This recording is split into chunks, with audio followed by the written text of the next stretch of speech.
Tonight, the horrific images, more than 40 people killed in a deadly tornado outbreak, multiple states, and the new storm now coming. The tornado sweeping across 12 states. Oh my God. Tonight, hear the new images of a devastating EF4, winds up to 190 miles per hour. Hundreds of homes damaged or destroyed. High winds tonight fueling massive wildfires. Tonight, red flag warnings across several states. And now this new cross-country storm set to bring damaging winds again this week.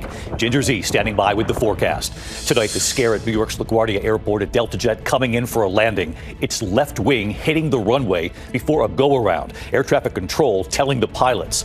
Also breaking at this hour, the hearing late today, a federal judge demanding the Trump administration explain why it defied the judge's order, deporting hundreds, the judge ordering 2 planes already in the air to turn around. The planes landing in El Salvador anyway. The president's border czar tonight saying, I don't care what the judges think.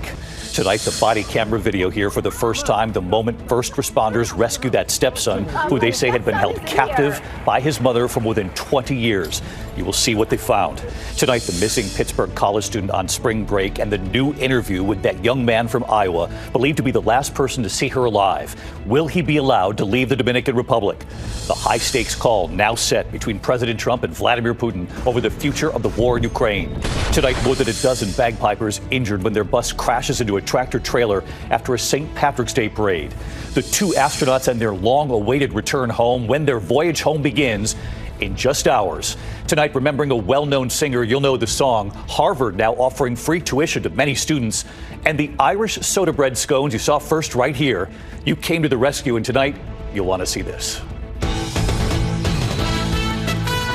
From ABC News World Headquarters in New York, this is World News Tonight with David Muir. Good evening, and it's great to start another week with all of you at home. We do begin tonight with the horrific images after a massive and deadly tornado outbreak and damaging storms that swept across this country. At least 40 confirmed tornadoes in 12 states, the death toll rising. At least 42 people have died. 2 EF4 tornadoes striking Arkansas. This one striking Jackson County with 190-mile-an-hour winds. The moment a tornado tore through Tylertown, Mississippi, ripping off tree branches, filling the air with debris. Drone video showing the devastation after multiple twisters in the area. Structures turned to splinters, trees, nothing but sticks tonight. In Plantersville, Alabama, 2 men right there standing on the roof of a home that collapsed. And in Talladega County, Alabama, an EF2 tornado with winds 120 miles per hour hurtling this empty school bus on top of a high school gym. And now new evacuations in Oklahoma at this hour, where wind-driven wildfires have now killed at least 4 people and damaged hundreds of homes. Tonight, there's now a new cross-country storm barreling east, bringing damaging winds yet again, and an extreme fire danger at this hour. Ginger Z standing by with the forecast, and Victor Oquendo in the storm zone tonight, leading us off. Tonight, new images of the massive tornado that devastated Jackson County, Arkansas. Oh my God. The EF4 with 190-mile-an-hour winds. Oh! Just one of dozens reported during a violent tornado outbreak across the heartland. Oh, man! Southwest of Hattiesburg in Tylertown, Mississippi, DJ Lane recording this incredible scene as a tornado destroyed his neighborhood. We watched it with him today. How scary was that moment?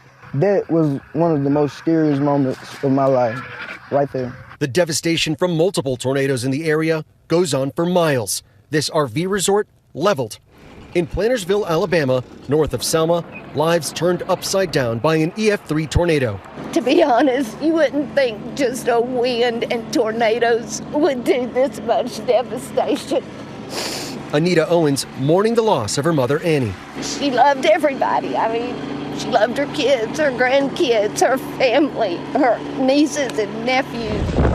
High winds from the same system fueling fires that scorched hundreds of homes in Oklahoma. And tonight, new evacuations for this brush fire southeast of Guthrie. Our Maria Villarreal is there. The smoke here is thick and heavy, and the winds are blowing at an unbelievable pace. Right now, fire crews are coming from all different areas to try and put out fires that continue to spark just like this. Wildfires already claiming at least 4 lives in the state. And David, this just in from the National Weather Service, the tornado that destroyed this RV resort, an EF4 with winds up to 170 miles per hour on the ground for at least 35 miles. These cabins and trailers tossed around like toys. The owner of the resort telling us that some people were trapped inside, but everyone survived. David? That is good news. On the ground for more than 30 miles. That's just extraordinary. Our thanks to you, Victor, and to Maria. Let's get right to our chief meteorologist, Ginger Z. She's now back from the storm zone where she was reporting all weekend. And, of course, Ginger, now millions of Americans on alert again tonight.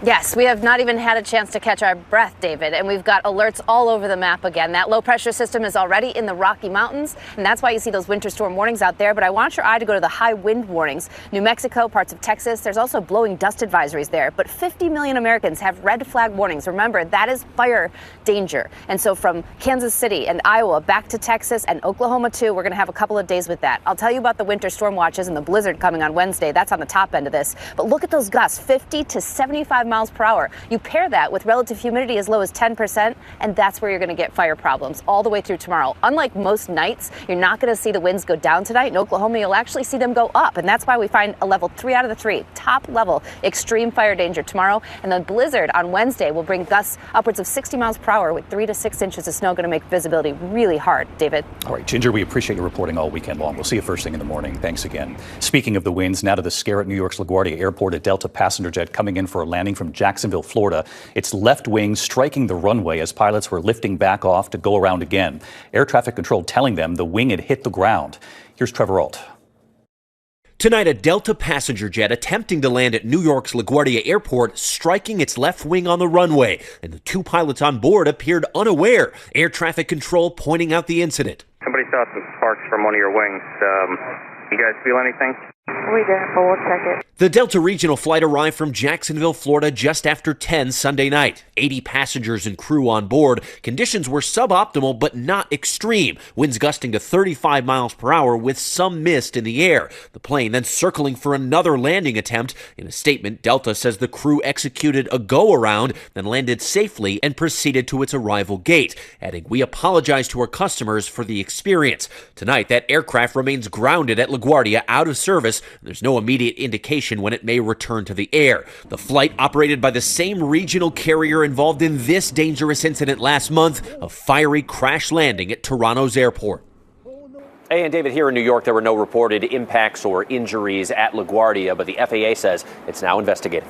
David? Trevor Ault with us here tonight. Trevor, thank you. Now to the developing headline at this hour. A hearing just a short time ago, a federal judge demanding the Trump administration explain why it defied the judge's order, deporting hundreds. The judge had ordered 2 planes already in the air to turn around, the planes landing in El Salvador anyway. The president's borders czar tonight saying, "I don't care what the judges think." Here's ABC senior political correspondent Rachel Scott tonight.